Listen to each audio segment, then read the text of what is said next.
Good morning, everyone. We are going to get started and circle back to some items that need approval until we have quorum. So welcome, everyone, to the December 3rd, 2025 meeting of the Joint City-County Planning Committee. And should we do roll call now or wait? Maybe, should we wait? Okay, we'll wait. Any adjustments to the agenda? Okay, any announcements? I have an announcement, which is that our board, I think it was last Monday before Thanksgiving, approved the rezoning for RTP 3.0. So very exciting. Yeah, really transformative. And I'm very proud of the county's role in that project, which began really about 10 years ago when we invested more than $20 million in the hub as a pilot to see how it went. And it was a success, and here we are. So just wanted to share that. We were going to wait on the approval of the minutes, and we'll move to city and county managers' priority items. None from the county, ma'am. And none from the city, Madam Okay. Chair. Thank you. And Commissioner Burton is here. So we actually have a quorum now. So maybe we will go ahead and do the roll call and then we'll vote on the minutes. Chair Jacobs? Here. Vice Chair Baker? Here. Councilmember Caballero? Planning Commissioner Shigaris? Here. Commissioner Lee? Commissioner Valentine? Commissioner Burton? Here. And is there, do we have a new appointee from the city? Not yet. Not yet, okay. Okay, and we are going to move on to the approval of the November 5th, 2025 minutes. Are there any revisions? Otherwise, I'd entertain a motion to approve. Move to approve the minutes. Second. Okay, moved by Councilmember Baker, seconded by Commissioner Burton. All those in favor, please say aye. Aye. Any opposed? The minutes are unanimously approved. We are going to go to item 5, consolidated case summaries.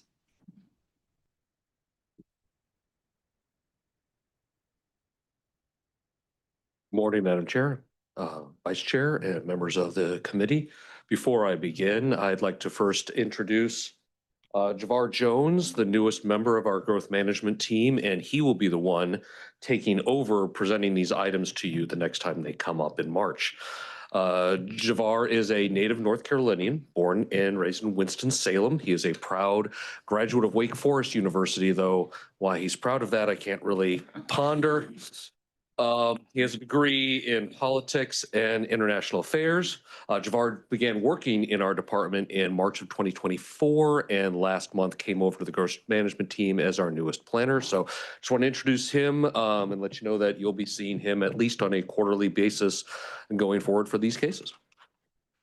Welcome. Thank you. Good morning to the chair, vice chair, members of the committee. Thank you, Aaron, for the introduction and looking forward to working with everybody. I'm most concerned about Javar joining our team because I think he may have a deeper and more radio voice than I do. So I'm gonna lose my mojo on that. Oh, that's great. It's up. So yes, this is the consolidated case preview. You will definitely see a theme throughout these cases, and there's a number of them this quarter. We have 8 of them, and so I'll just go through them quickly. Or not so quickly.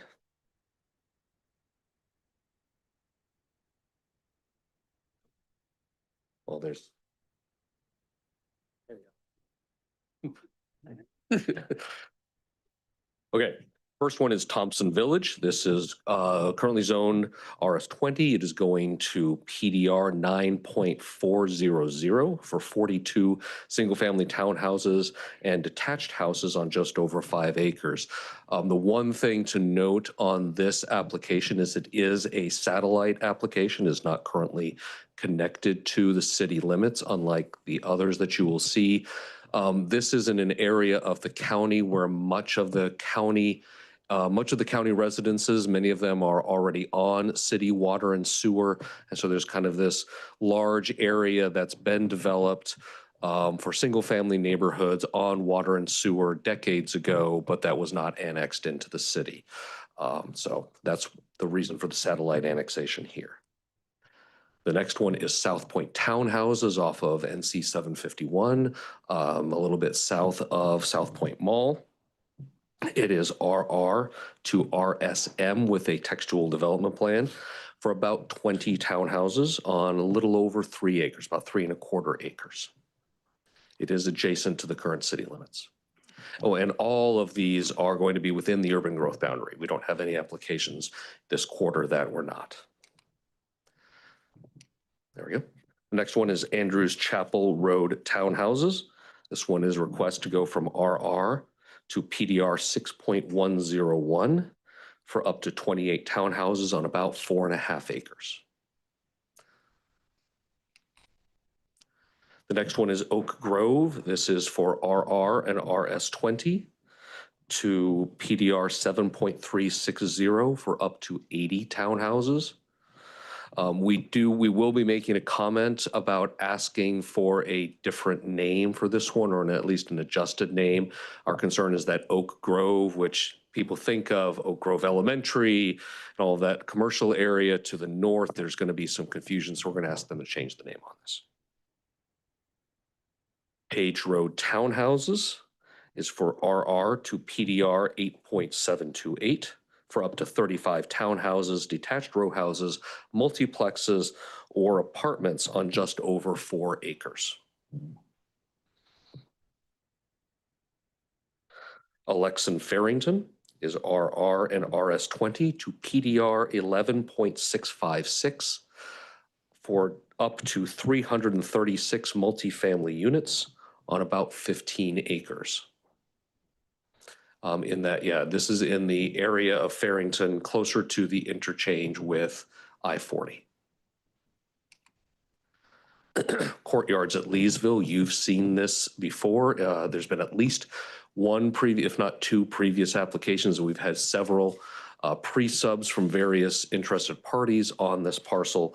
It is just under 30 acres. The request this time is RR to PDR 3.739 for up to 111 single family and townhouses on Leesville Road, just up from US 70. And finally, 4702 Farrington Road. This is farther north from the one we saw previously. It is RS20 to PDR 6.676 for up to 50 townhouses on about 7½ acres.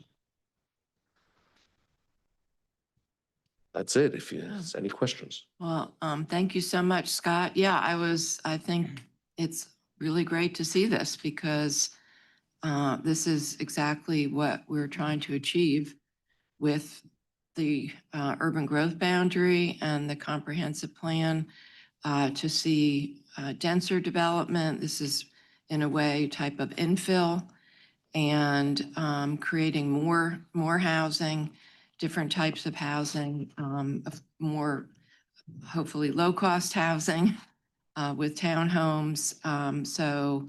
And these are already areas where we've seen a lot of development. So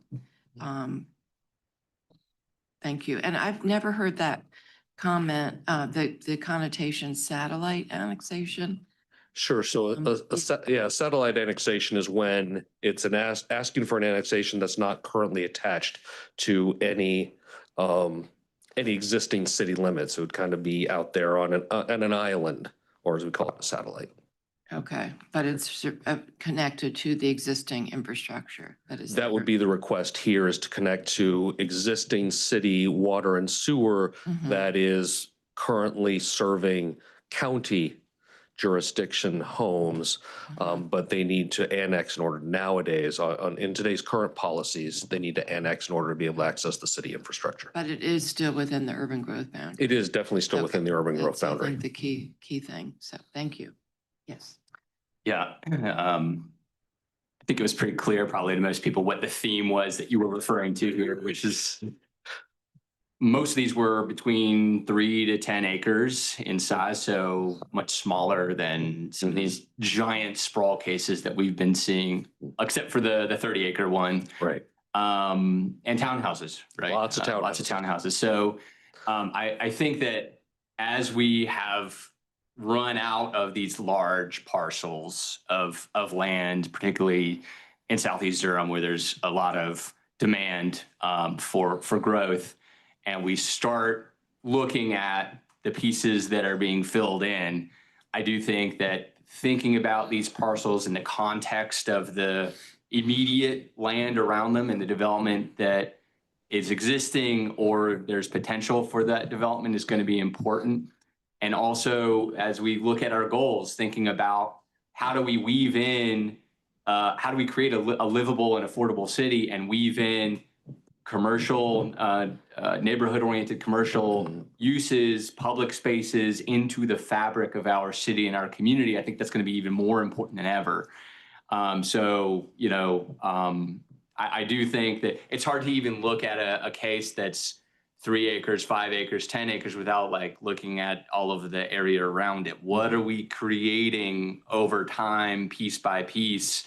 Are we building out a walkable, inclusive, trans-oriented city, or are we moving in the other direction? We don't really get an answer just by looking at any particular piece. So appreciate the overview. I definitely want us to keep our eyes on the big picture as we do, you know, sort of transition from these large parcels to these medium-sized parcels, and how can we move toward those goals that we have that came from all of that work in the comprehensive plan. So thank you. Thank you. Thank you for the comments.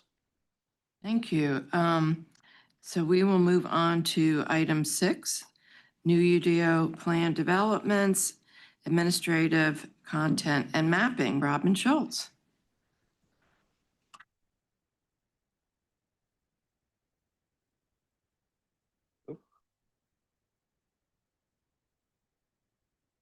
Morning, Robin Schultz, Planning and Development Department. Here this morning to give you an update on the new UDO as we keep on trudging through this project. All right, so first up, we're going to talk a little bit about development plans. We have special legislative authority in both the city and county to do development plans. We are going to retain this in the new UDO.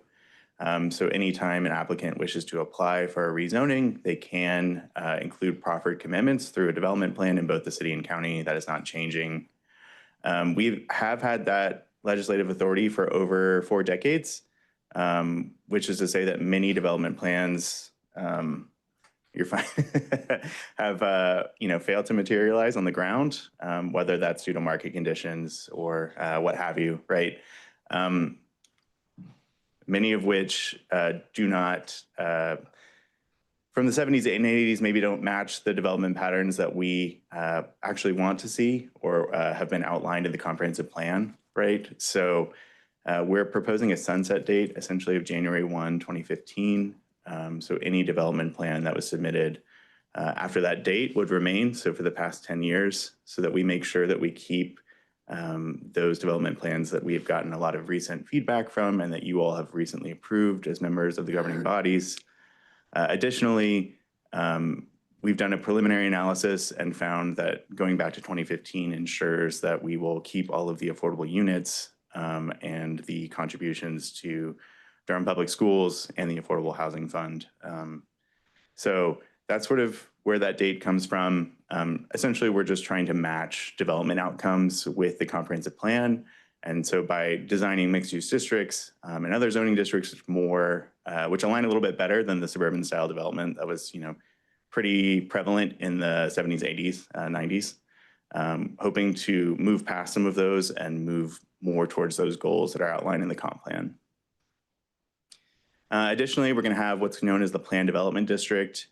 Essentially, this is a district for which you have to have at least 150 acres. It does give the planning director discretion should there be a smaller project which is appropriate for that. We'll be required to have a graphic development plan, and it needs to be, it's in addition to being in conjunction with a base district, it needs to exceed those standards, right? It's also required to provide a variety of housing types, an equal or greater environmental protection, as well as a unified open space plan.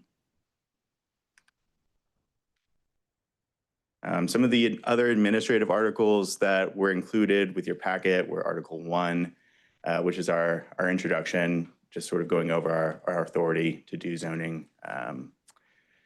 Article 5, which is our overlay districts. So the airport overlay, the major transportation corridor overlay, the historic district overlay, and the watershed protection overlays, the bounds of which are not changing. And lastly, the definitions article was also included. And we also included a draft of the university and campus, or the UC district standards. This is both UCA and UCB. As Commissioner Jacobs noted, we did the RTP amendment was recently approved, which created UC3. We're going to try and condense that into UCA and make sure that it matches what was most recently approved. Additionally, we are working with Durham Tech to hopefully include them in that future mapping as well. Otherwise, the other two entities that have a UC district are going to be Duke and Central. So you also had asked for some mapping updates. So just wanted to go over some brief maps that were created. So these are the residential districts. These all start with an R. You'll see the residential preserve in green. That matches most closely with the RR currently. The RB in yellow, which is the residential suburban, which matches pretty closely with RS20. RC is the manufactured home park in purple. There aren't too many of these, but these were mapped onto our existing manufactured home parks. The version in your packet can get much larger, so you can actually find those. And then lastly, the RD, which is the residential neighborhood, is in blue, which is mapped across the established residential place type throughout the UGB. It most closely resembles our existing RU5 and RU52 districts. And it does represent the largest potential density increase within these R districts. So that being said, this is a map that sort of shows a potential density increase via that change to RD, right? And so in the light blue, you're going to see the lower or no amount of change, in which the RU5, RU52 matches pretty closely with the RD, especially given that the compact option is pretty comparable to the existing small lot option, which we allow. And so the only way to really get a density increase in those areas is to provide the affordable option, which we discussed last meeting with you all. And so I just wanted to note that right now we have those development tiers, which are concentric, right? They start downtown, urban, suburban, rural tier, et cetera. And so implementing the RD district actually represents the biggest increase in density on the sort of outer edges of the urban growth boundary as we start moving towards that more suburban style development. So RS20 sort of is one of the larger in terms of translational zonings from RD. Going from RS20 to either RB, which is a pretty close match, or RD.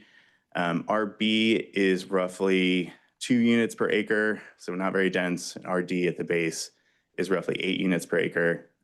So trying to map where exactly that RS20 switched, right? So if it switched to RB, it's going to be in yellow. And you'll note that almost everything that is outside of city limits that was RS20 became RB, and within the city limits became RD. So one thing that I'll note is that even though the comprehensive plan calls for established residential in these areas, they would need to annex in order to have the utilities to build to the RD development intensity, and therefore they are RB. So if they wanted to essentially develop, they will likely have to go before the city council to request an annexation. Otherwise, they can build at a rate of approximately 2 units an acre. And I'll also say that the RB zoning district is modeled after that existing suburban style development, and therefore it doesn't contain a provision for the affordable or compact units, namely because it's also very difficult to provide the amount of units required without having those utilities. And so the last map is going to be these mixed use districts. They're aligned with a few different place types, so apartment and townhouse, mixed residential, and the downtown and transit opportunity areas. And those last two are the ones which are hatched, right? I will say that most of the commercial mixed use districts are replacing lower intensity commercial zoning districts. We are trying to facilitate that increased density and disincentivize that auto-centric development along our existing transit corridors. If we're trying to stop growing out, right, we need to grow in. And sort of similarly, like the RD district, these do provide an incentive structure for affordable and compact units. One thing that I also wanted to talk to you all about as we keep moving through is, so we've been discussing this with county transportation, talking about sidewalks. So in the current draft of the UDO, you were required to provide a sidewalk for any new development. Development in the county occurs at a lower rate than in the city. And so there are some concerns about creating sidewalk that, one, is not connected, and county transportation is working on a maintenance policy, but making sure that all of that is sort of congealed and works. And so instead of requiring a parcel by parcel sidewalk in the county, saying that it shall be provided when it's within the UGB on the parcel by parcel basis, similar to how we do it in the city, but that when it's outside of the UGB and within the county, it should only be provided when it's on a transportation plan that's been adopted and approved by the Board of County Commissioners. And here on the right is a sort of famous orphan sidewalk in which folks have put these little pavers. And so just to end, I wanted to give like a quick update on the project schedule. Hopefully by the end of the year, we're going to have a completed first draft. In January and February, we're going to move into doing education and outreach regarding that draft and the adoption process. So both letting people know that the thing is here, and also like, here's how you can engage on it. I will say that at the last in-person engagement, I mentioned like a potential module 4, and somebody said, "Oh, another module." So I think we definitely have UDO fatigue. So trying to wrap those things together, let people know the whole thing is out. Please, reach out to us, come to office hours, do all these things, come to Planning Commission, et cetera. From there, we'll have a special meeting in February of the Planning Commission, just because we know this is going to be a pretty big item. People are going to come out, and that's great, but we want to plan for that. And then moving into the spring or summer, incorporating those edits and any revisions to match what we've heard at that Planning Commission special meeting, and then hopefully beginning the adoption process sometime in late spring, early summer, with public hearings at both of the governing bodies. And that is it. Thank you. Thank you. I first want to say, related to the modules,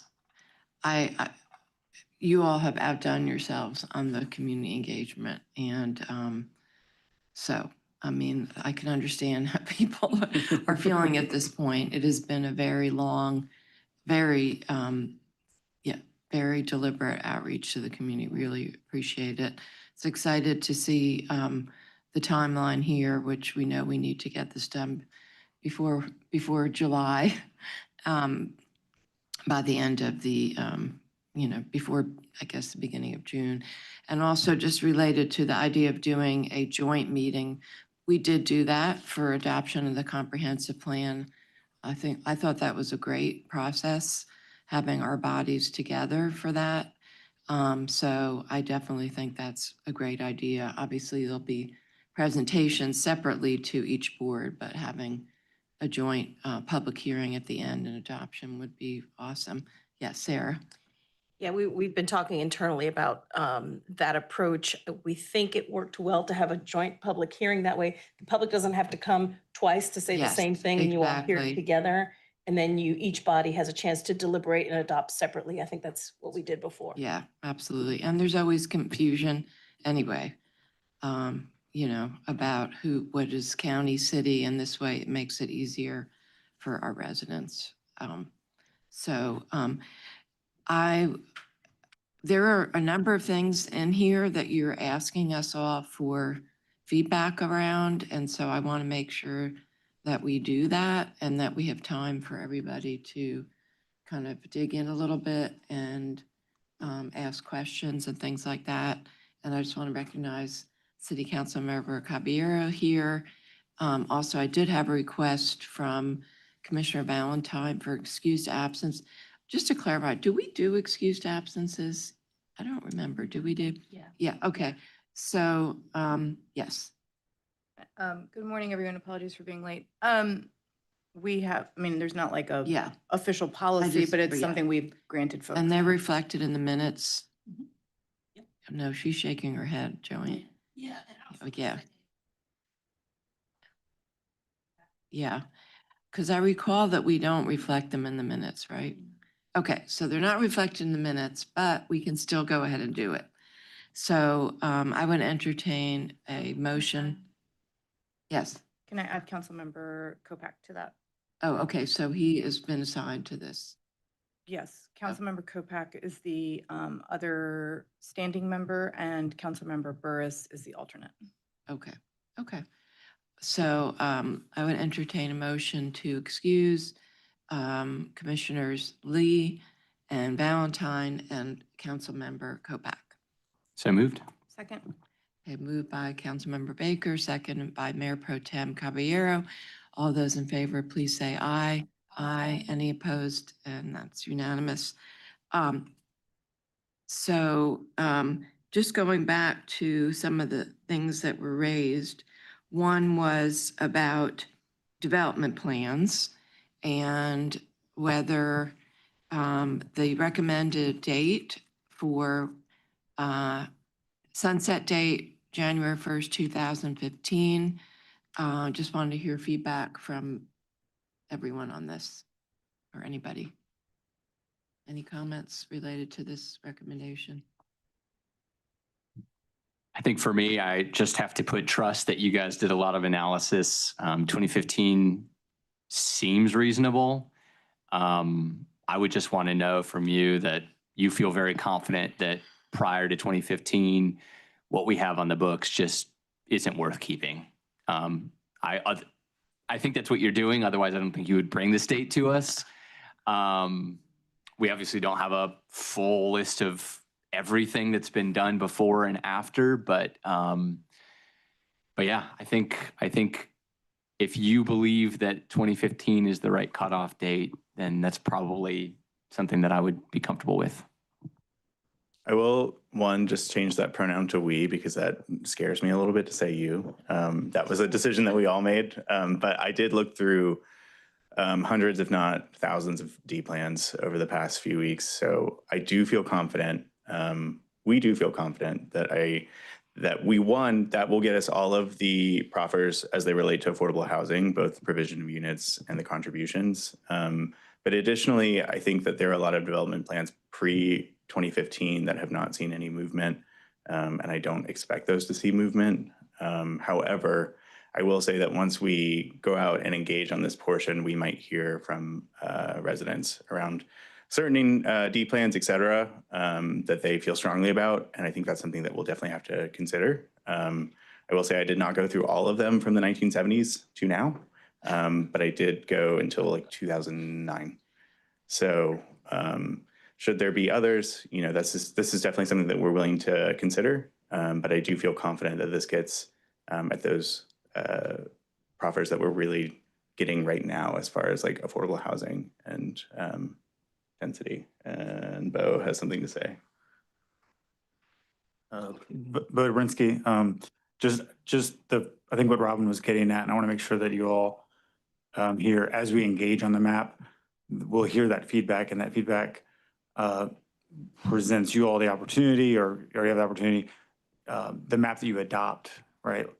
Just because there's a development plan was adopted prior or post 2015, we may have heard feedback at times that they may want to change or propose to change that to what's being proposed in the, one of the districts that's being proposed. You all would have that opportunity, right? So if there was a, I don't know, I'm just making this up, but if there was a PDR from 2017 that we have heard feedback on some individual cases, not many, but that they would rather see their property as CX5, for example. And so you all would have the ability, of course, when you adopt the new UDO and the corresponding map, to choose 25 that, or choose that CX5 for that. So I think what Robin was saying is really important to remember, that this will be how it's applied, but this is how it's applied to the map that is adopted. Does that make sense?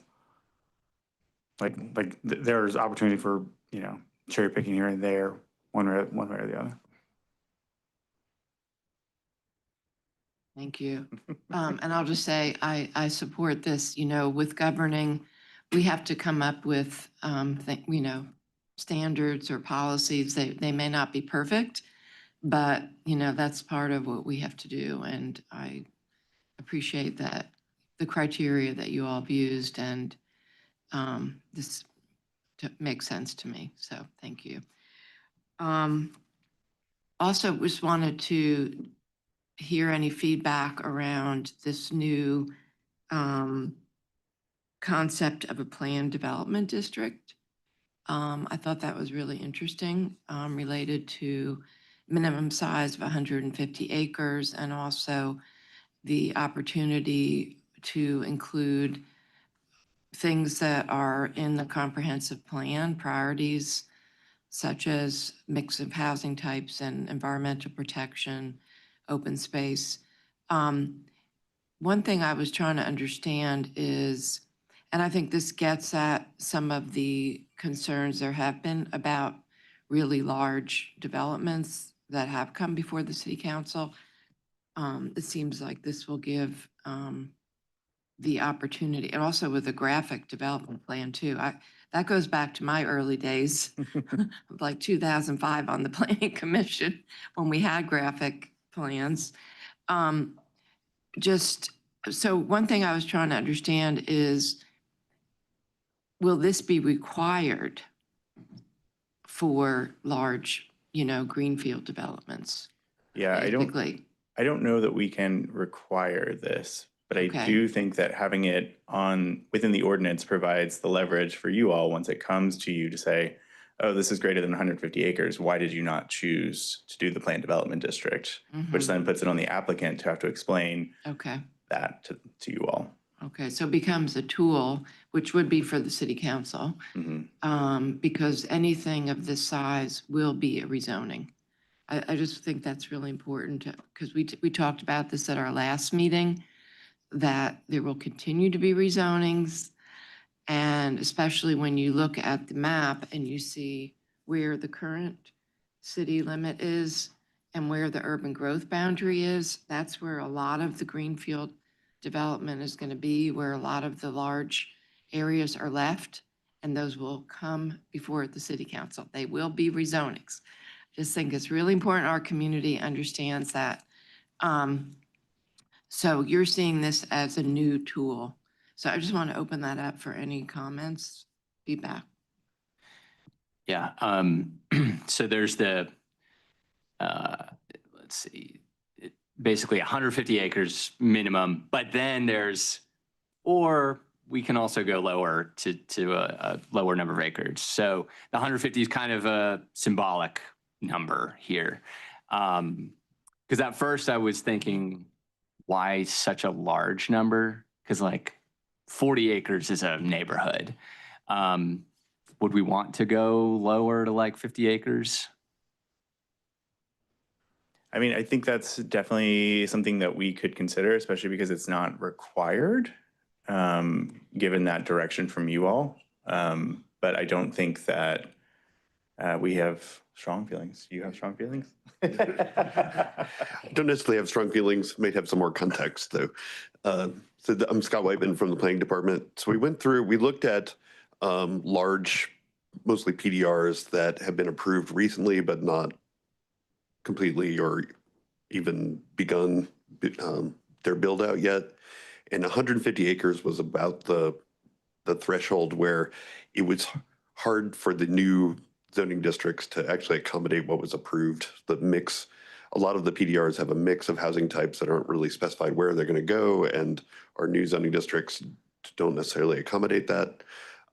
So that's why we settled on 150 acres, because we want to try to encourage applicants to use the conventional zoning districts in the new UDO, while understanding that some will still need some flexibility if they're particularly large development. So we kind of settled on 150 acres as being kind of a reasonable threshold. But as Robin said, that's a policy decision. So if you all actually want to encourage more of these, a lower acreage would facilitate that. Personally, I would like to lower it since it's a option anyway. It's just a tool in the toolbox. And I know that you can do it anyway, even if it is below 150. I would probably go with 50, 80. Councilmember Caballero. Yeah, I mean, my guess would be whatever we do, I want it to be evidence-based, right? And evidence-based means that we have cases that we have seen. And so I want the decision tracked to what we have actually seen and experienced. And that's what I mean by evidence, because that's what we have. I think that there's probably a financing component to this, meaning that the larger parcels have more space in their own lending capacity that allows them to offer more. And if we lower the amount, I don't want to bludgeon people. Like, the point is to use a carrot, not a stick. I mean, that's essentially how I'm interpreting it. And so I don't want to, when people come for rezonings, oh, well, why didn't you choose this option? And the reality could be, well, the financing doesn't work with a smaller parcel. Like, that's why we know we get more affordable units when there's more units. When you get into smaller numbers, they just don't have the space. So I think that that's part of, like, the 150, it makes sense because there's enough units in there, right, to give you more flexibility. But I think that that's the part that I would love for staff to kind of, it seems like you all have dug in a little bit around that, so. Yeah, we have dug in.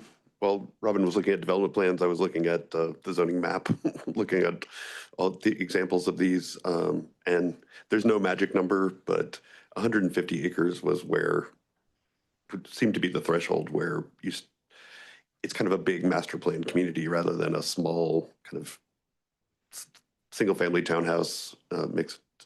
But it's, as I mentioned before, it's kind of, do you all want more of these or less of these? And so where you set the threshold will definitely have an effect on that.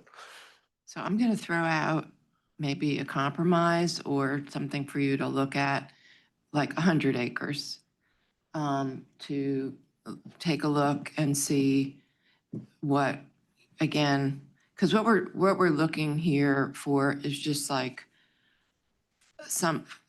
we're looking for projects that are more like what we want to see, that incorporate open space and mix of housing. Again, some of the things that people have said they want.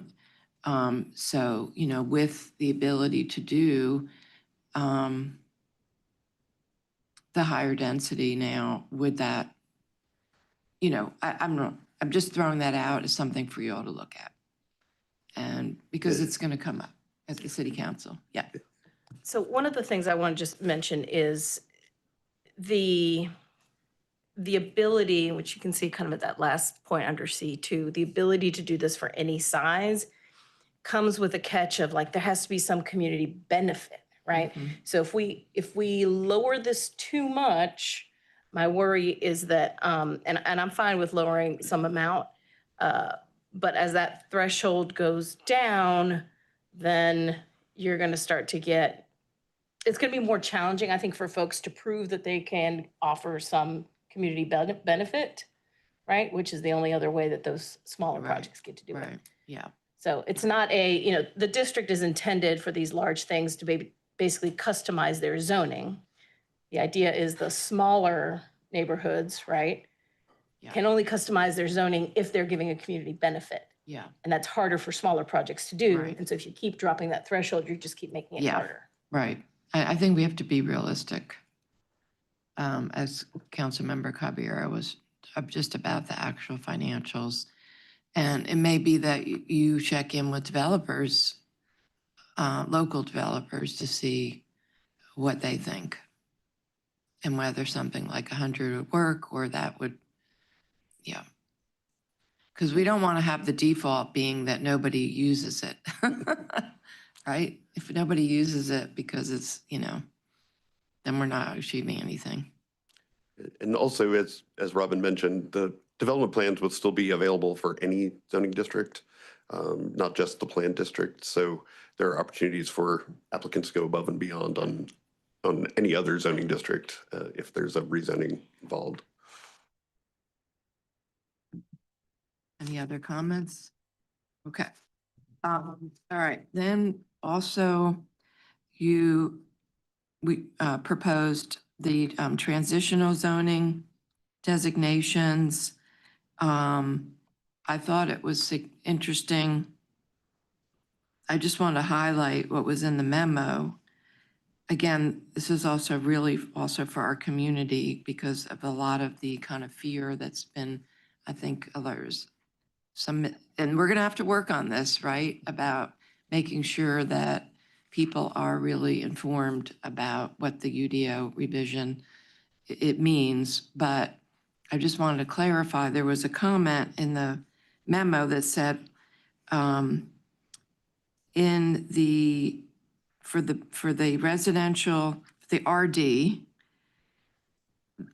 which is going to be the established residential place type for most of the land within the urban growth boundary.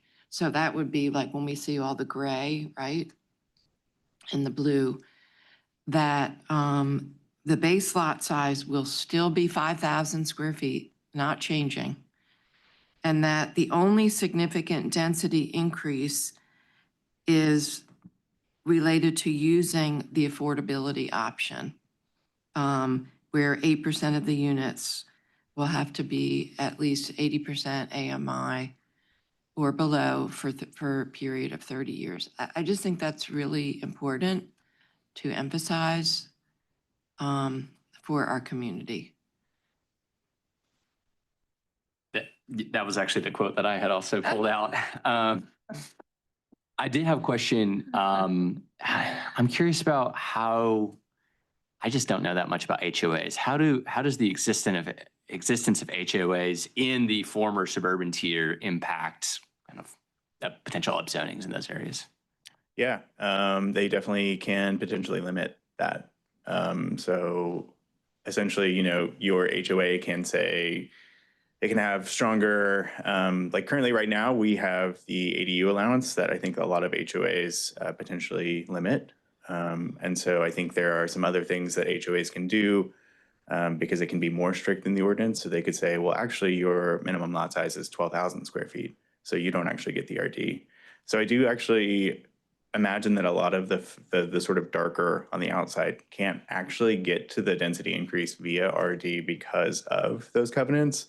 But we can't actually control those, obviously. So some of this stuff is just kind of in theory, according to the zoning only. Right. Yeah, on the basis, yeah. And I know we've talked about this a million times, and this is a little bit off topic, but I don't think we can prohibit new HOAs, formation of new HOAs. But is there any way of saying of creating provisions so that you aren't required to have an HOA? Because currently, basically, you have to have an HOA. Yeah, I think that one of the issues that we regularly run into with HOAs is that when we get into the subdivision standards, which we require that open space, right? It's like creating a system in which there is an entity responsible for maintaining that. And so the HOA becomes the sort of default. It's, sort of set up for that. So I think it's tough to increase our open space standards as we are and require those amenities and then not sort of have the sort of establishment of an entity to manage those for each community. I don't love them either. I think they're difficult, but I think it's hard for us to require those amenities and then not require maintenance. So the other thing is that stormwater requirements, yeah, I saw your other corner, I was already, my finger's on the button, man. Yeah. So stormwater control measures, ponds, any device has to be Mhm. maintained by an entity, not by individual homeowners. And so our requirements are the formation of an HOA for stormwater purposes to maintain those devices so that, stormwater is managed for the neighborhood or whatever. Yeah.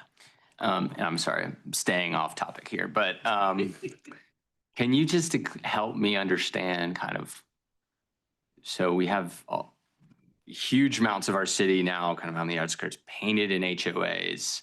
We also have large segments of our city that are not HOAs, and we are taking care of stormwater and all that other stuff, open space.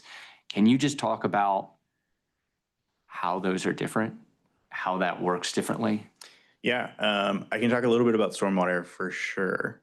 So in places like Trinity Park or Duke Park, you have a lot of public open space, so the city is managing it. And then you also, so that's open space, I'm sorry, not stormwater, we'll go back. So it's mostly like public amenities, right? So I live near Duke Park, which the city manages, things of that nature. That's sort of like infill development. And then you have folks like Sandy Wilbur within stormwater who are trying to do things like the Ellerby Creek watershed. Oh man, that giant lot that's shifting, right?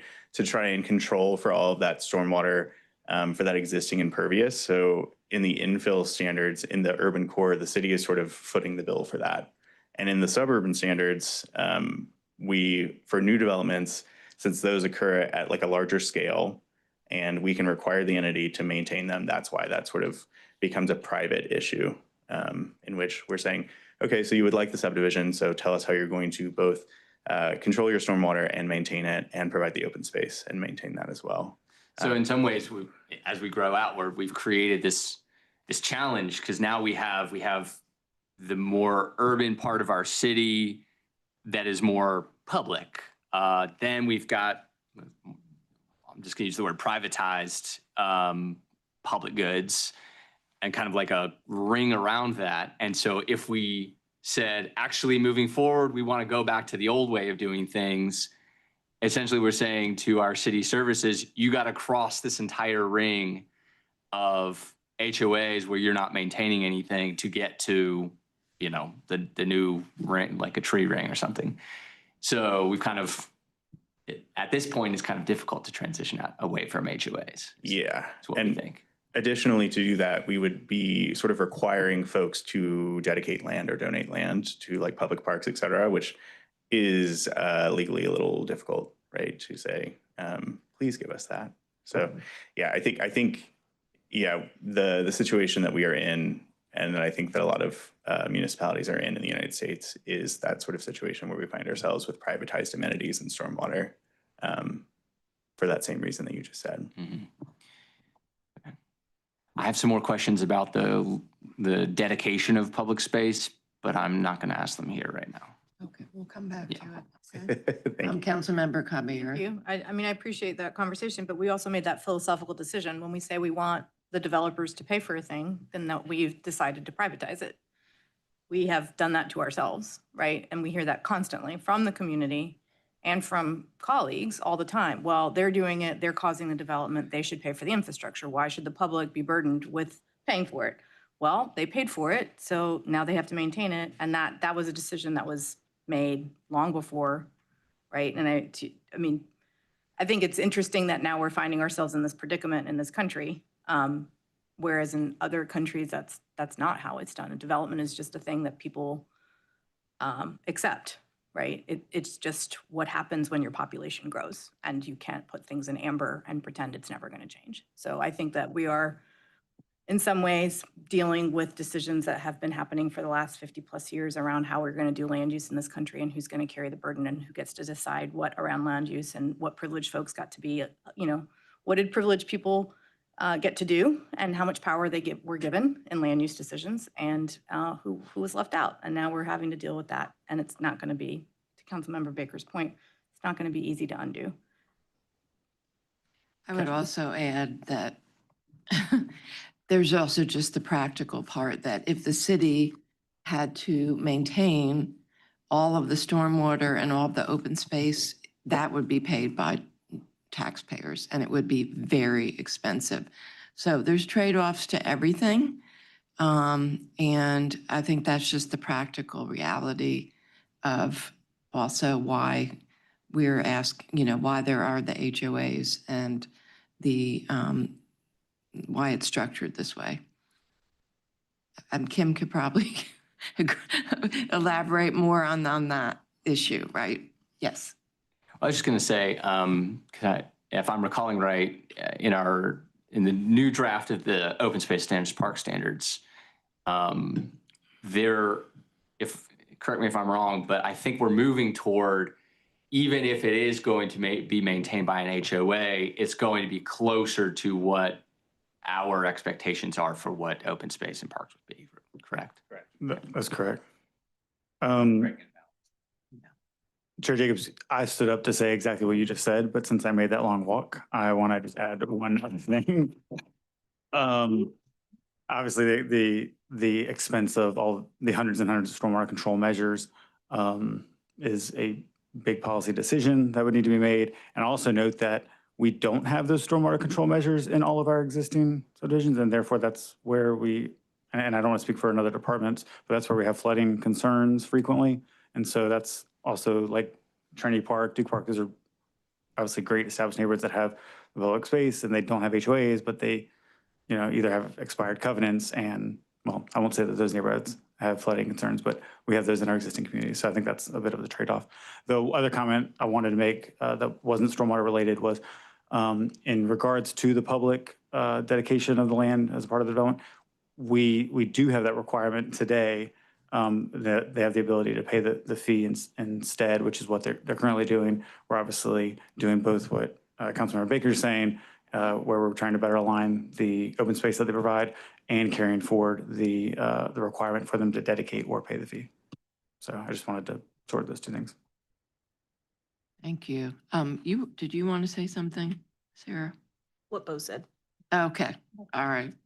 Yes, go ahead. Can I ask a question around the minimum? It's remaining the same, the lot size, right? 5,000. 5,000. Have we done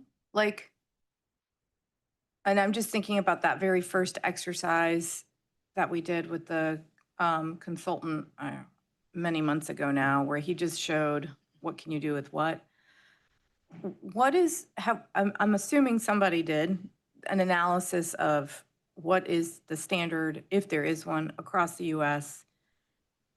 Does it line up with, it seems to me like that's a large lot size. Is it the most efficient use of our space?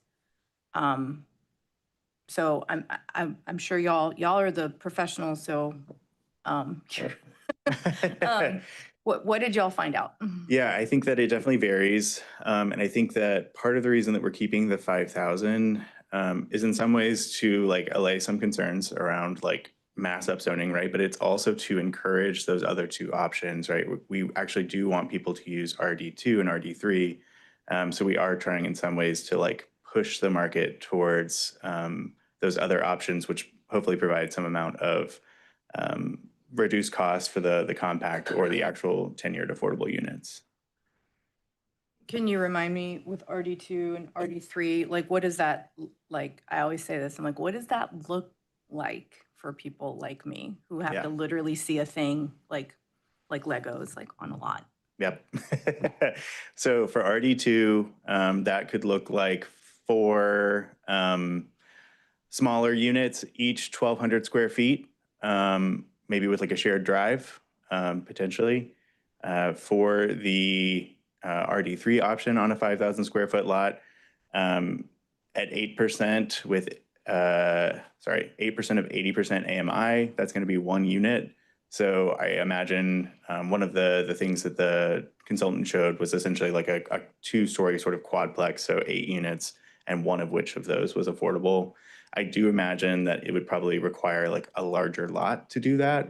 I don't know if we're going to see a 5,000 square foot lot with 1 affordable unit, but that is a possibility. And so one of the other things that we're trying to consider is there another way to think about maybe increasing height for the affordable option? Should it be 100% affordable, right? So folks who are already trying to do the 100% affordable option and they don't need the incentive, right? They're just going to do it anyway. Are there ways for us to encourage that via increased height, something like that? But that's also another policy decision. Thank you. So I guess my question is, that's small scale affordability, right? Who are the people who are we talking to that actually do that? And what is their opinion on that? Because again, if they can't get the financing for it, it doesn't really matter. And I think we just, like, I'm going to consistently push us to, because I think there's an idea that this is magic, and it's not. It's not magic. It's what can you get from the bank? And the bank is not going to do something, just like when you go and you buy your own individual home, it's not that different.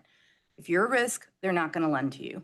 If they don't think they're going to make a profit off your project, they're not going to lend to you. And we can have all kinds of opinions if that's a fair or just system, but it's the system we're in. And so when we have these really creative ideas, what is the practical application of that policy decision? Councilmember Caballero, so having talked to some small scale developers, both folks that work in the affordable space and folks that don't, it's been a mixed bag in terms of what the percentage would need to be in order to make it profitable. Depends on the property, depends on the number of units, right? There's a whole lot of variations. So that's why when we come to you with 8%, the reality is any percentage at all is then going to create that additional expense, right? So when we propose the 8%, we're trying to thread a needle a bit where the math works out. Fortunately, and some of this was an accident, it worked out well with the density numbers that were already in place with the 5,000 square foot lot. And so I think it works really well as sort of the size to incentivize it. But it's been a mixed bag in terms of how favorable that may be. And I will say some folks have said, oh, this is great, because, whether they're using voucher programs or et cetera, that works out that they then can see a profit. Others have also been a little more skeptical about how the math pencils out. And so I think that if 100% came out and said, oh, yes, we're definitely going to do that, I would be surprised and would think the percentage should be greater or that it may be not the case.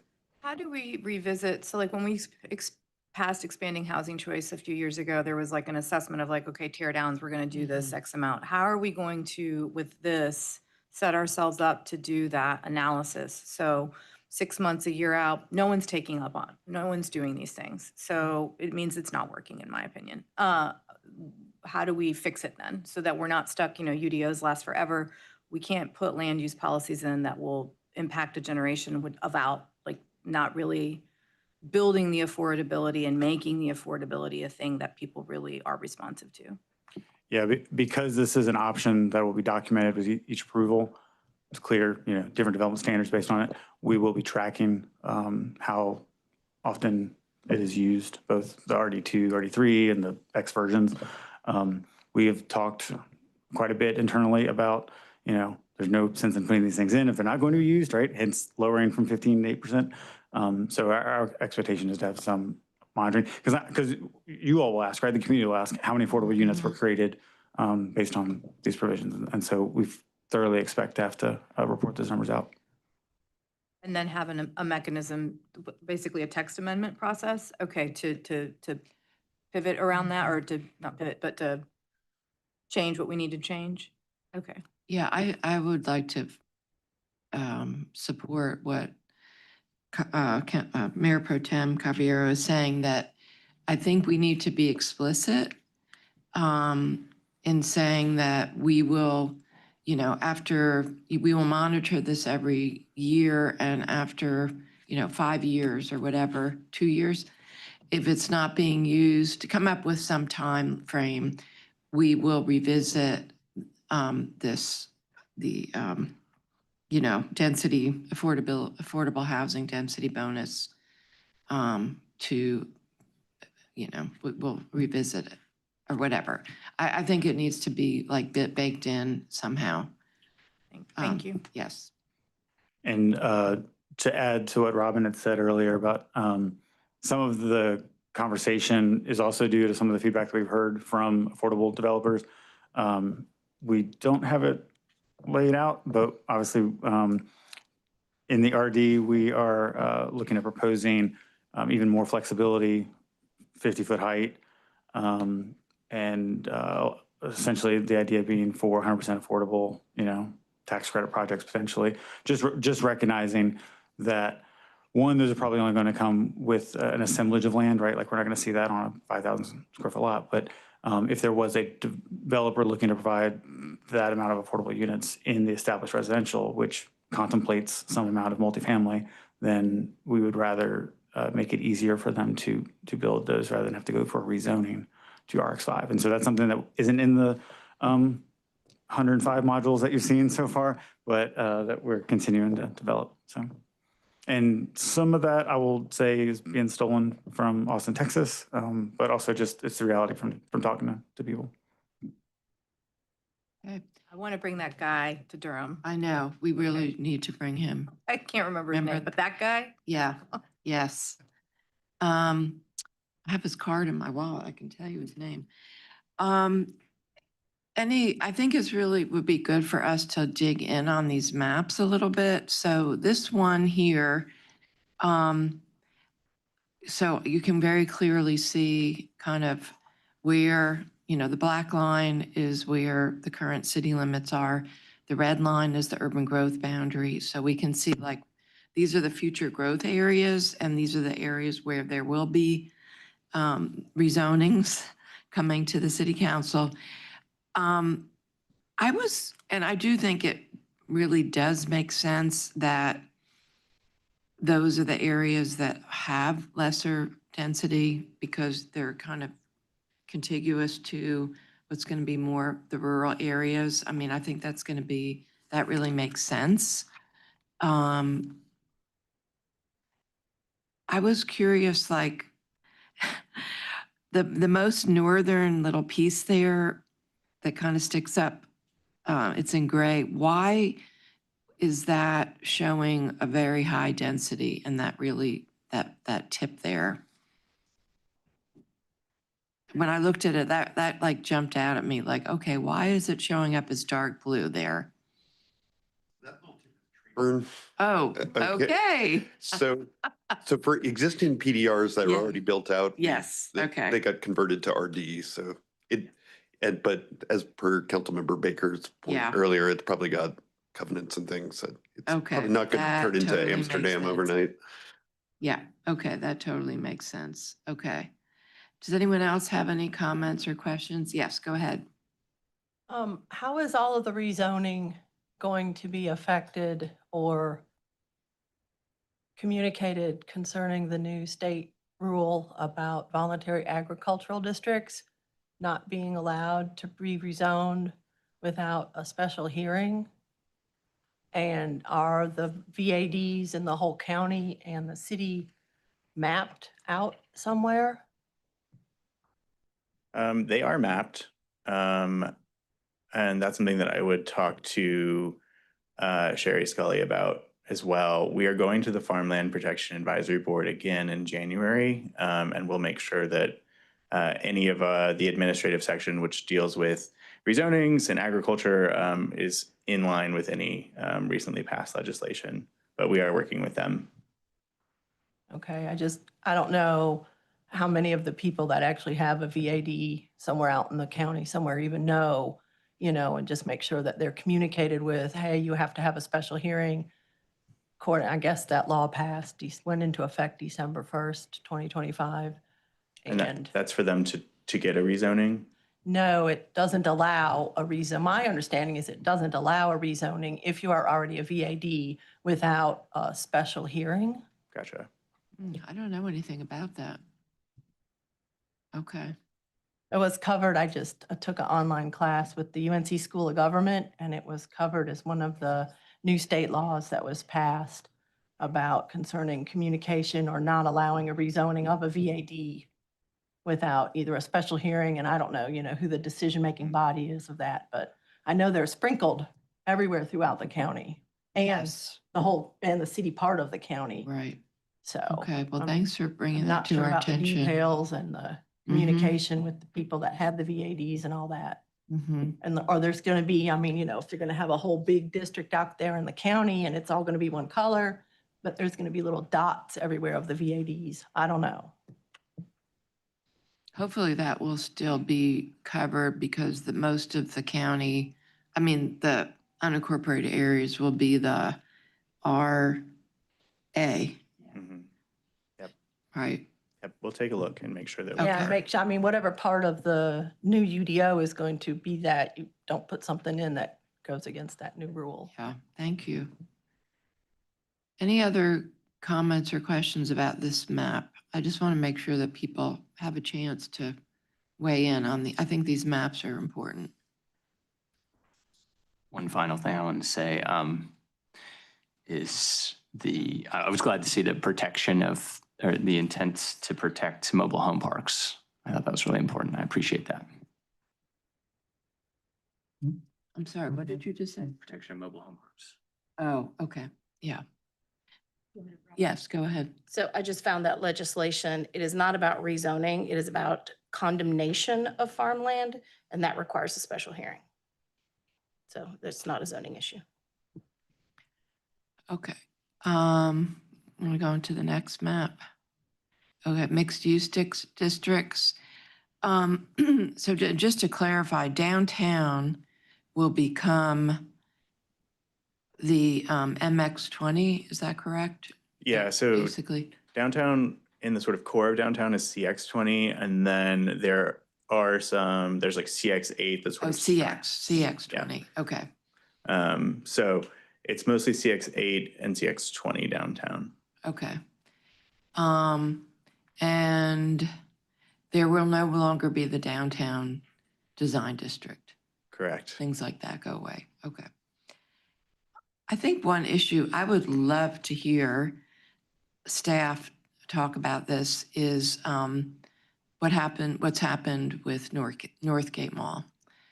I'm curious if what is proposed for Northgate Mall in the new UDO? Is it CX5? I believe it's CX5. Yeah, so it's CX5 to sort of match the CC. That's at least zoned for portion of it. We are trying to make sure that we are aligning with the small area plan where we can, right? But also trying not to run abreast of that downzoning law. So trying to make sure that those two things are aligning in such a way is creating some consternation. But that's what Northgate Mall currently looks like as CX5. We're certainly open to you all's suggestion on how to move forward with that, especially best how to align with the small area plan. But we just need to make sure that whatever we decide does not get us in trouble via a government-initiated downzoning. Okay. Could you, though, talk specifically, because, again, I've seen comments that have implied that what the new UDO proposing would not be in alignment with the Walltown area plan, but could you actually, because my understanding that actually what is in the CX5 would actually help it would require many things that are in the Walltown area plan versus what is now has unfortunately will result in not implementing what is in the plan. Could you specifically explain what is in the Walltown area small plan and how that does actually align with what is in the CX5? Yeah, I will say that I have not reviewed that plan extensively, but I will say that I know that it calls for a mix of uses, affordable housing, things of that nature. And the CX district does help with those things, right? It has the built-in incentive, which is more than the CC district that we have now. I will say that one of the issues that's being brought up is that right now the CC district doesn't allow for research and development, I believe is the use, and the CX5 district would. So there is the opportunity that an applicant could come through and submit for the CX5 zoning district and build it without the requirement for affordable housing, et cetera. So that is a legitimate concern. Essentially right now, given that the folks who have been interested in that property have an interest in research and development, there is sort of like leverage in that they will likely need to rezone in order to do that. However, that's not for certain, and they could still technically build by right now. However, the CX5 does allow for research and development, so that does create an issue there. For sure. However, we are trying to model those mixed-use districts to provide, ground floor retail, affordable housing, good urban design next to the street. But it's certainly a legitimate concern. What about open space? Because there was in the small town, I mean, Councilmember Baker will know better than me, but my recollection was there was some open space, community, public space, and that is required, isn't that within the CX5, some type of open space? Yeah, I mean, I was just going to say that a lot of the requirements in the CX5 align with the policies in the small area plan sort of tangentially, right? Like when you talk about the affordable housing requirement, well, the CX5 is that district, or like this, the current district at Northgate is CC, which does allow residential, but it's at a lower density and doesn't really speak to the design for residential and doesn't get at the public space or the amenities or any of these requirements that we have in the proposed CX5.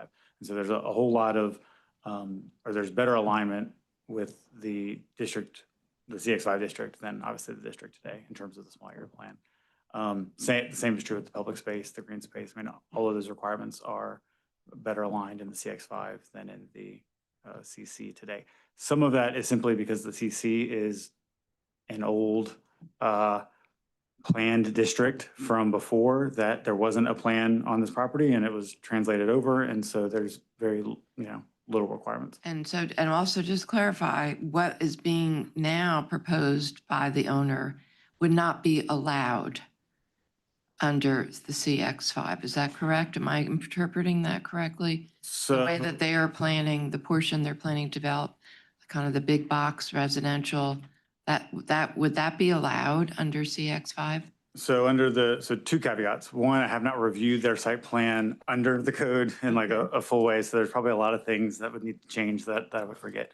The design in terms of, it's a fairly, it's a large parking lot, right? It's getting back to small area plan, wanting to reduce service parking.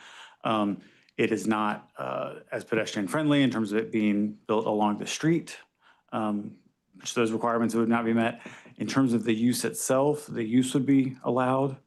The current district standards, and this is something Robin and I have talked a lot about with all of our team and our consultant quite a bit. There's currently no specific use requirements in the CX5. In other words, you could have a building that's 100% residential or 100% retail. So I think that there could be a development that is similar in terms of the uses that are proposed, but the design would be substantially different. Mm-hmm. And do you have to go up to 5 stories for CX5 or you can No. do less? Okay. Very helpful. Okay. Councilmember Caballero. Thank you. Because you've asked these questions. And so I just would love they have submitted an application, but not for the whole parcel. Is that correct? Just for the parcel that they currently have the appropriate zoning to do a by right?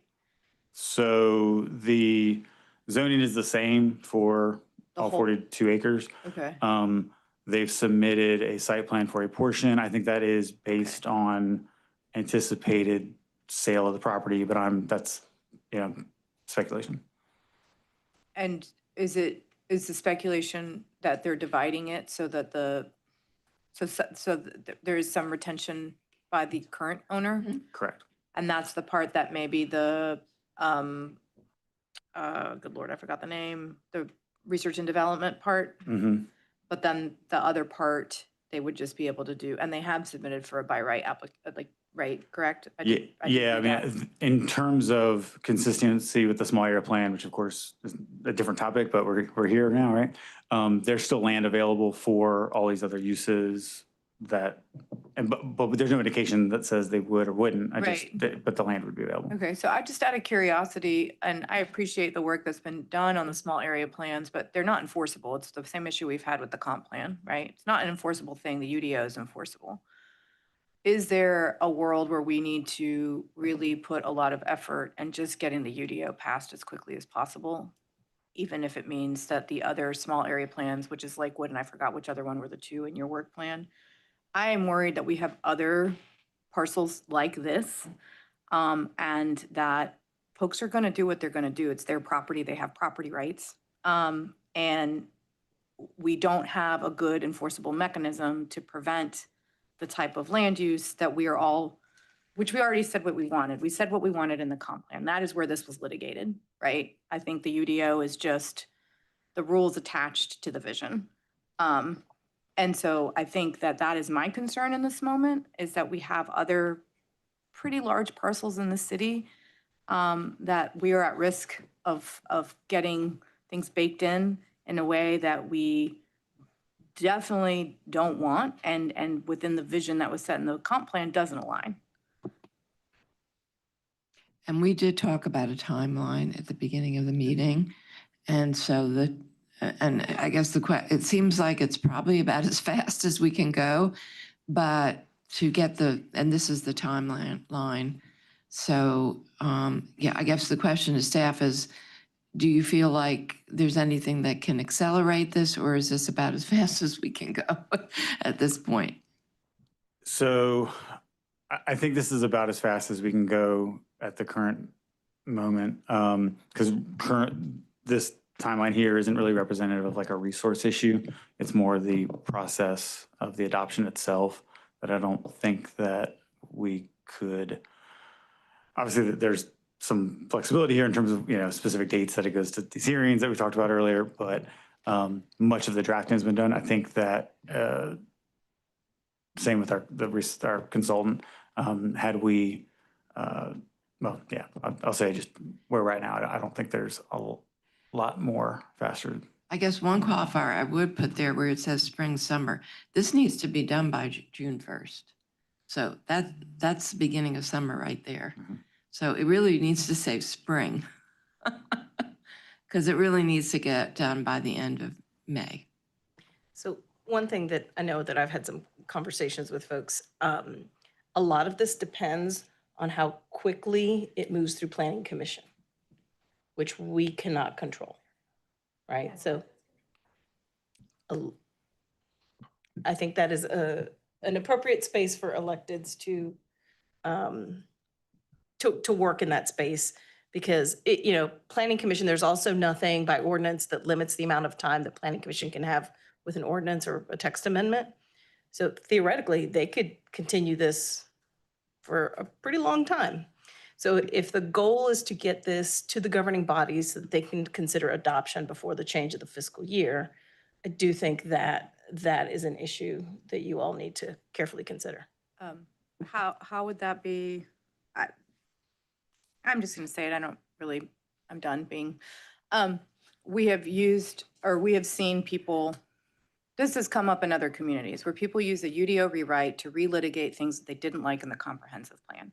And at least I was very clear with things like urban growth. I was already on JCCPC. What does it mean when you pass an urban growth boundary? It means you're going to densify everything on the inside. That is the decision you've made. And that is what we've seen constant arguing about on the previous council. It played a huge role in the election. And I think that there are only so many options as a community when we are dealing with growth. And I think that the urban growth boundary was the right decision. It forces development in a clear boundary. It means densifying on the other side, and it does limit sprawl. So it was the right decision. And I think we have to just be honest with community about what a changing, growing city looks like. And what I am concerned about, because it's happened before, is the Planning Commission delaying because they get pressure to delay. They did it with SCAD, they did it with other things. And I just want to say it here, and it's up to electeds to be very clear in the public square, a delay at Planning Commission allows a Northgate to happen again and again and again, because there's no rules on the ground. Our comprehensive plan is non-enforceable. Our small area plans are non-enforceable. They are visioning documents. They are not the rule. They are not law. And that is what an ordinance is. And so the faster we get a UDO adopted with what we want, which what we are doing is lining up the rules to the plan, the better it is for the community. It actually creates more harm long-term to not do that, even if it's politically unpopular and even if it's hard. We are elected to make hard decisions. We are not elected to be popular necessarily. Even though elections are often about popularity, we have to be transparent with the public. And that is what we have decided and chosen to do when we step into elected office. Thank you, and I agree. Councilmember Burton, Commissioner Burton. Thank you, Chair Jacobs. Just so I'm clear, because, I'm an alternate, so I don't come to the meetings very often. To fully understand, I'm glad you said about the small area plans are not enforceable, because I didn't know that, because we don't deal with zoning cases as much on the commission level. So I want to fully understand about the Northgate situation. I know there was the small area plan, just about why this is urgent that we do this UDO, because we don't want another Northgate situation. Briefly, because I know time is limited, just to make sure many of our community members are clear and others are clear, so. Thank you, and I'll let the staff respond to the question about what is a small area plan versus ordinances. Yeah, so a small area plan is essentially, the way I think of it is like a more zoomed in version of the comp plan. So you do a little bit more direct engagement, and you do a hyper specific area, and Carl did multiple meetings around multiple topics around floodplain, et cetera. And sort of similar to the comp plan, it's not enforceable, right? It's not law. However, it did help provide some guidance on a few different city projects. So I think that ultimately we want to match the UDO, so the ordinance matches the small area plan, which is a part of the comp plan in some ways, right? But ultimately, it doesn't. Those are not binding things. The ordinance is what's binding. That is what we can enforce. So we did have Carl make advisory comments on that plan, saying, "Hey, there's a small area plan. Here are the things that we would love to see," but we can't actually enforce that because it's not written law. But it is adopted. However, we can't really make them do it.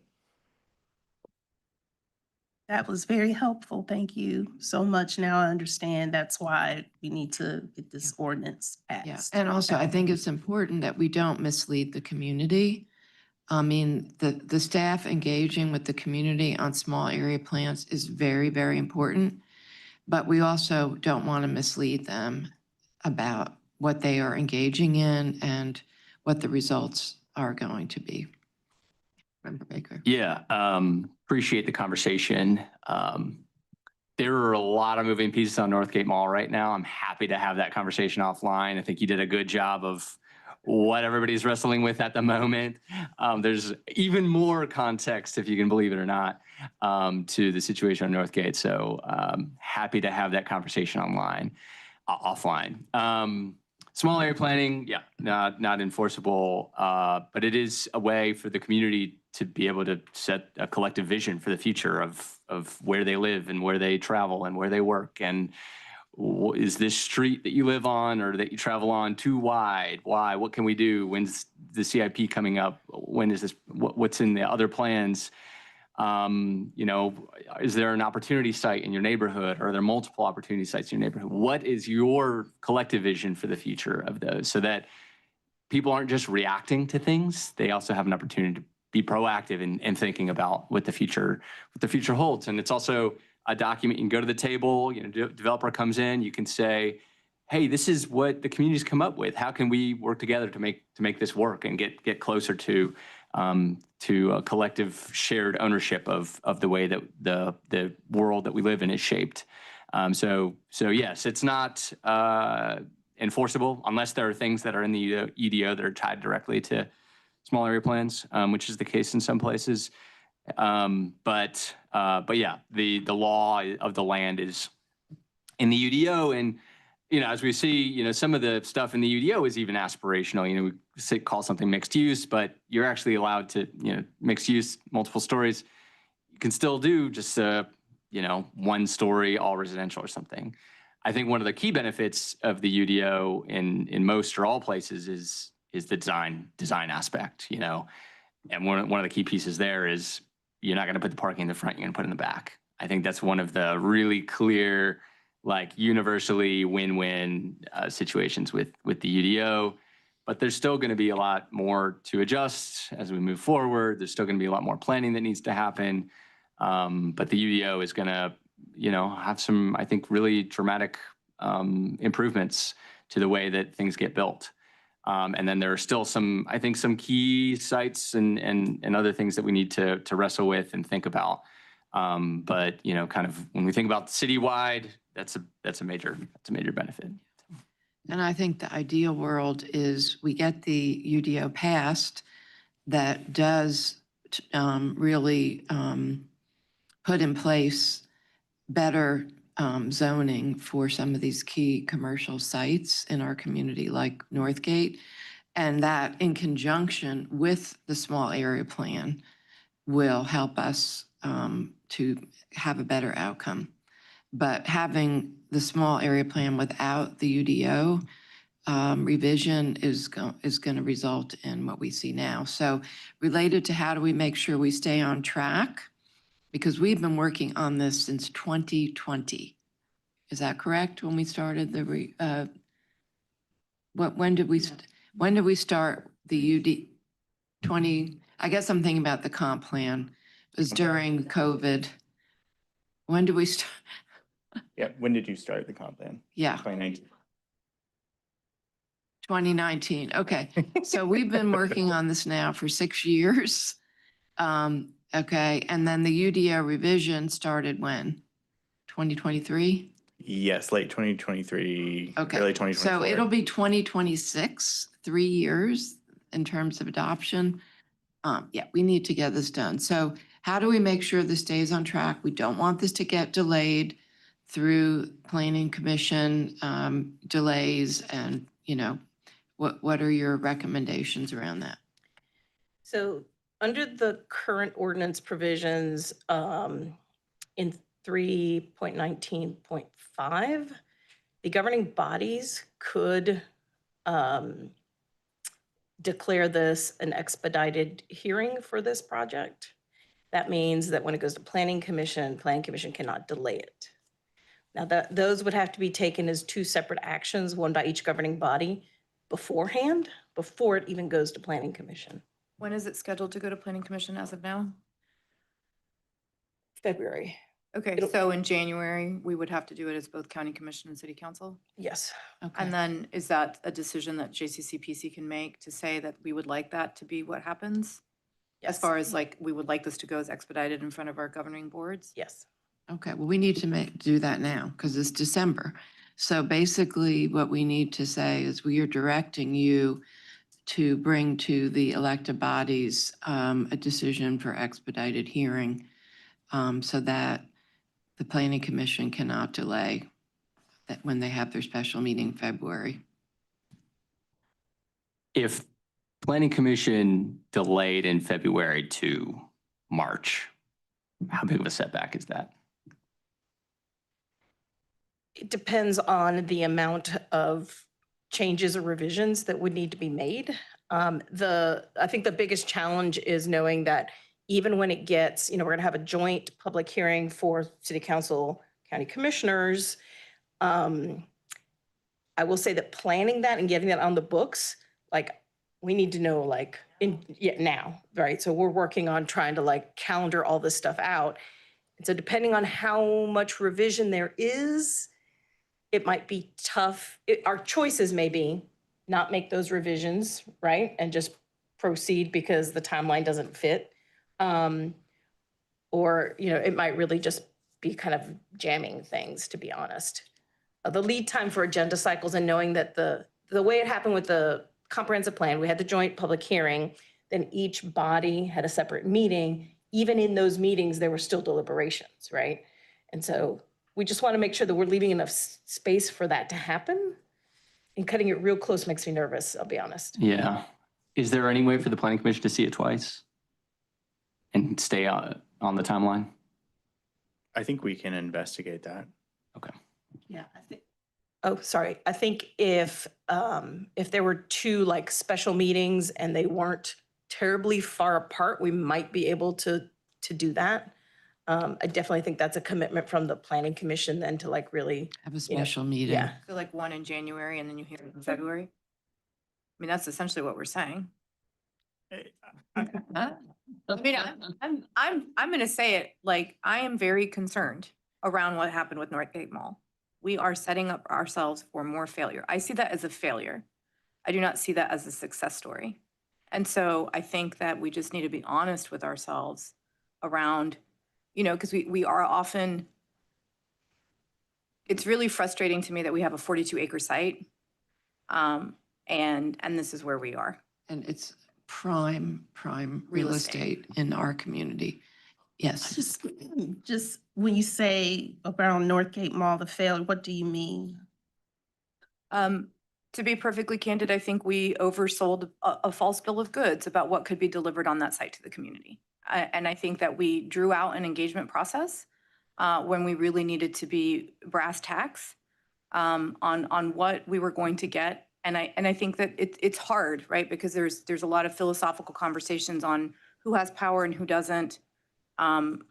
There are developers who have, so I always think about the Bragtown development as a good model of a success story as far as a developer who really did good engagement, got affordability. They needed an annexation. Their base zoning was a way where they really had to come to the table.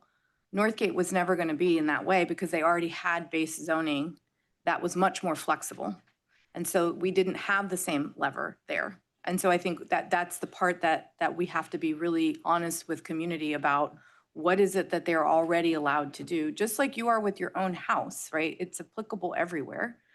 And so then from there, what can we do, right? And so I think that the Bragtown community, because of it was on, outside of city property, they needed a lot. We had a lot more leverage essentially to get more concessions than we did with a site that was already a very flexible base zoning because it was already commercial. And it's similar with Heritage Square.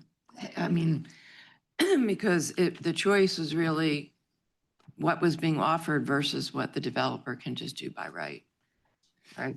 Go ahead. I fundamentally disagree with this analysis. I've been deeply involved in the Northgate thinking for a long time. The community came forward early on when the property was sold to Northwood many years ago and asked for action on the site, and action just wasn't taken for several years. The first action that was taken was really through the small area plan process. By this point, state law has changed, can't downzone. Even the definition of downzoning is now different as well. We're now in a very difficult and tricky position. I also don't think that there's a failure on the site yet. I think that there's still a lot of moving pieces currently, and there's still a lot of work that can be done and conversations to be had. They have a ton of flexibility in their zoning district today. I do think that a different zoning district would be much better for that site. So I'm still optimistic about what can happen. I think that we need to make sure that we get the UDO right. It's going to cover the entire city. I wouldn't want to rush. I wouldn't, I would like for the Planning Commission to see it twice. If there's another way so that the Planning Commission kind of sit with the UDO, but only sees it once, maybe that's a middle ground. I just want to make sure that we don't drag this out. I do think that it's time. I also want to make sure that the eyeballs that need to see it, have enough time to sit with it, make a good, comfortable decision around it. It's going to impact our entire city and county for generations to come. So, Okay, so let's see if there is a way if you could bring us back in January, a very detailed schedule, and figuring out a way that Planning Commission can see it twice. And, again, there may need to have 2 special meetings, but let's have a detailed, I know last meeting we asked for a timeline, you brought it back. Now we want an even more detailed timeline. And then with very specific actions that will need to be taken related to the expedited hearing. We have to have 30 days notice for public hearings, blah, blah, blah. We know you have to get it on everyone's calendars. Planning Commission members will need to know when they need to be there for 2 special meetings. So let's just get that all brought back for January. Thank you. Sorry to add more to your plate. And Chair, I just want to Yeah. correct myself. I misspoke with all the small area plan talk. The commission on ordinance amendments is limited to 90 days maximum. It's small area plans that they have no limit on. So sorry about that. I just want to correct the record. The worst they could do, But is- 90 days puts us well but past. 90 days blows the schedule. So Okay. we'll work on a schedule that has probably a couple of special meetings dedicated just to this, close enough together and soon enough that still gets us to the governing bodies in time. Okay, sounds great. I know we're going over our schedule, but I really think these policy discussions are very important. That's the purpose of this body is to be able to dig in on the policy level. It's really, yes, okay. County sidewalks. I know we need to give input on this.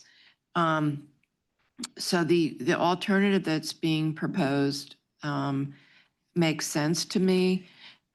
It's ridiculous to have sidewalks out in, some of the rural areas. Like we're talking about creating more sidewalks to nowhere. The county doesn't have any way to maintain them. I guess my concern would also be around schools as a priority. Okay, looks like you have a proposal. Hey, good morning, everyone. Brooke Roper with Durham County Transportation Department. We've been working closely with Robin and the Planning Department to think through how we recommend sidewalks in the county outside of the urban growth boundary. And so as Robin has kind of described, we want to recommend and require sidewalks in the county through adopted plans. So that would be through the bike walk plan, the comprehensive network, along with the Durham to Roxborough Rail Trail Plan, which recommends multiple spurs to key county connections, such as schools. That's a main priority for Durham County Transportation. For example, there is a spur from the Roxborough Rail Trail to Mangum Elementary School. This would be along Ball Road. Currently in the UDO and the proposed zoning districts, it's zoned RA. So if we were to do, parcel by parcel requirements, the RA zoning, it does not require sidewalks. So what we're recommending is that any sidewalks, side paths would be a requirement through those adopted plans. This is also one of the comprehensive plans policies. It is policy 56, which states to strategically invest in and maintain sidewalk infrastructure outside of the urban growth boundary. So sidewalks or paths should be placed in areas where there's a concentration of residents or near schools or surrounding commercial areas. So we believe this recommendation is in line with the comp plan and fulfills kind of the county goals to connect to key community places. That sounds good. And what about maintenance? Who would be required, okay, so maintenance would be put through an agreement So with the city, or who's going to maintain them? So currently, that is a great question. As a separate county initiative through the bike walk plan that is ongoing right now, county staff are working through updating our county maintenance of sidewalk policy. So there has been a few options that we're exploring, whether to coordinate directly with the city, to create a new policy for the county to potentially contract with outside services to maintain sidewalks. But that is a separate initiative outside of the UDO work that we're working through. We are taking time with the bike walk plan, and we'll bring that to key stakeholders like BPAC and through public engagement, tentatively scheduled for this January to talk through what our maintenance options will be. Because as Robin alluded to briefly, there have been some sidewalk maintenance responsibility ambiguities in the past. And so you can see the example on the screen. That's a sidewalk along Irwin Road that Forest View Elementary School. Right near Forest View Elementary School, where county staff did some kind of detective work and some digging to try and find who would be responsible for maintaining this sidewalk. Just as an example, we were looking through historical records and aerials. This sidewalk in particular seems to have popped up as a potential proffer from a development in the 1990s as like an offsite proffer. However, this sidewalk was not annexed into the city, and there was no formal maintenance agreement with NCDOT for this stretch of sidewalk. So as you can see, there was an NCDOT widening along Irwin Road that spurred these issues with drainage. This is a key path to Forest View Elementary School. And so students and parents have placed stepping stones to get to school. So residents have brought this up as an issue for years and years. And we are trying to work through, how we can resolve historical issues of sidewalk maintenance as past developments, and then also how we can address any future maintenance issues. There's relatively little sidewalk in the county with ambiguous maintenance responsibilities. There's about 6 miles in the county that we're working through. There's all kind of different backstories, and it's very context sensitive. And oftentimes sidewalks are, don't lead to examples like this, but this example near Forest View Elementary really highlights the need for a more structured, expanded maintenance policy. And we're trying to work very closely with the city to get this resolved. One quick follow-up and then I'll open it up. Has there been any discussion about when there are large developments in the county? We've seen some on community well and septic, like conservation type subdivisions of a sidewalk payment in lieu kind of thing. I mean, I was just thinking about situations where, again, it's a larger scale development where we could try to capture some revenue to help the county pay for the maintenance of the sidewalks.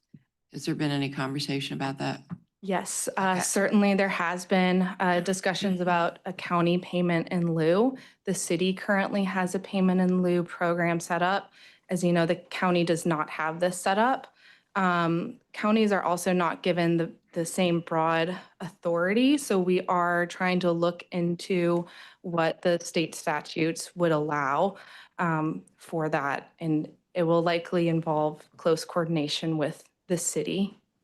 Okay, thank you. Any comments about these recommendations? I had two questions. One is this, because I'd rather someone as bad as this is walk on that rather than nothing at all. Is this a liability concern? And two, when we're talking about new developments, can you just describe a little bit about what development is in this context? Yeah, so I think there's kind of a gray area for who would be liable for this sidewalk. In this case, it was never accepted into a maintenance agreement, so there's no entity responsible for maintaining the sidewalk currently, which is why we're kind of running into this issue where the sidewalk clearly needs to be maintained, but it hasn't been. For the Forest View Elementary case, as I said, we believe it was a off-site proffer from a city development. However, this was never annexed and was never entered into agreement. So the liability is in a bit of a gray area. And for your other question about new development, can you expand? Yeah, like on that? within the current draft, sidewalks are required for all developments within both city and county. What developments would be building sidewalks? Yeah, I will say, so currently in the existing UDO, there are like a few carve outs, right? So like, for instance, if you're building a new house on an existing street, we don't make you put sidewalk, et cetera. We're currently trying to figure out if that's still the policy approach that we're going to take in the new UDO. So that's one thing that's being considered. Some of the carve outs we will be keeping. For instance, I believe there's like a 1,000 square foot exemption. So like if you're adding onto a building and you're adding less than 1,000 square feet, then the rational nexus of adding a whole new sidewalk does not add in. So it's mostly right now for multifamily and residential, or when you provide the new infrastructure for a subdivision. So if you're putting in a right of way, you're going to put in sidewalk. I think we're still considering what that might look like for infill development from like a sidewalk provision standpoint, and just making sure that all of that gels from both a process and a legal standpoint in terms of like what we can require. So the main thing here would be like multifamily in the county, which doesn't happen. Does that happen? I think it's possible, but I haven't seen it. Or like a residential subdivision in the county, which Right. happens, but not super often. Right, because you can do like the community well and septic. That's what I was referring Or to. yeah. But correct. So I think that if they were to put in rights of way, we would require sidewalk. Like the Mason Farm project, which was on community well and septic. Yeah, that's great. If you're building a street to provide access to your subdivided lots, you currently would provide, or if there's a sidewalk requirement, that's when you'd have it. And so to your earlier question about the fee in lieu, in that instance, currently we don't actually allow a fee in lieu when you're building streets. You got to provide the sidewalk. So that example wouldn't be. Yeah, like the Mason Farm project, for example, I would much rather, it's silly to have a sidewalk along a rural road. Mhm. I'd much rather have that money go into payment in lieu and help us to pay for the maintenance of sidewalks that we need, that we actually make sense. Yeah, but a fee in lieu, by definition, right, we have to have the sidewalk requirement because the in lieu part, right? Like Okay, I so see what you're saying. what you're describing is more of an impact fee, Okay, And, speaking to how do we get money for our capital investments, Okay. that's not a regulatory I see. approach. I see. Okay.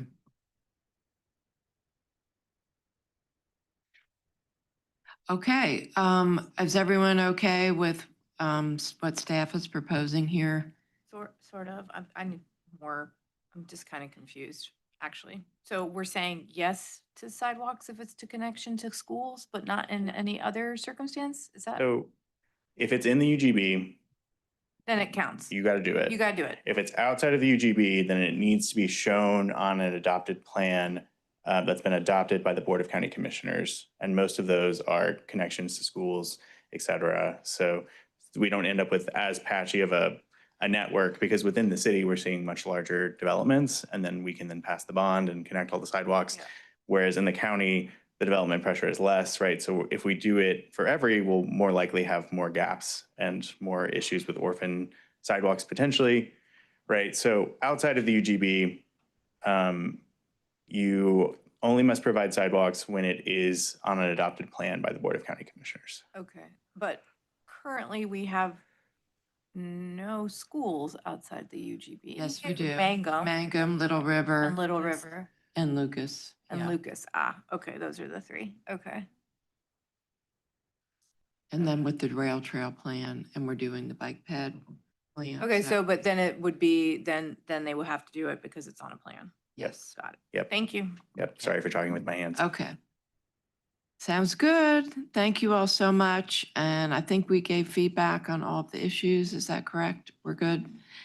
All right, awesome. So anything we need to know for our January meeting? Can I just do like one quick recap? Yeah, sure. So we will do the sidewalks as the potential alternative. We will investigate a smaller size for the plan development. We will move forward with that date for existing development plans, but knowing that they can be evaluated on a case-by-case basis. However, that is the larger logic that we will use in terms of mapping. And then in January, we will come to you with a more updated schedule, which will include 2 meetings at the Planning Commission. Does that sound Sounds great. perfect? Thank you all. Yes, go ahead. With the planning commission, y'all being very thoughtful about when those two, like on the earlier side versus late. Okay, thank you. Yes. Okay, great conversation. Really appreciate everybody's comments and input. And have an awesome holiday. See you next year.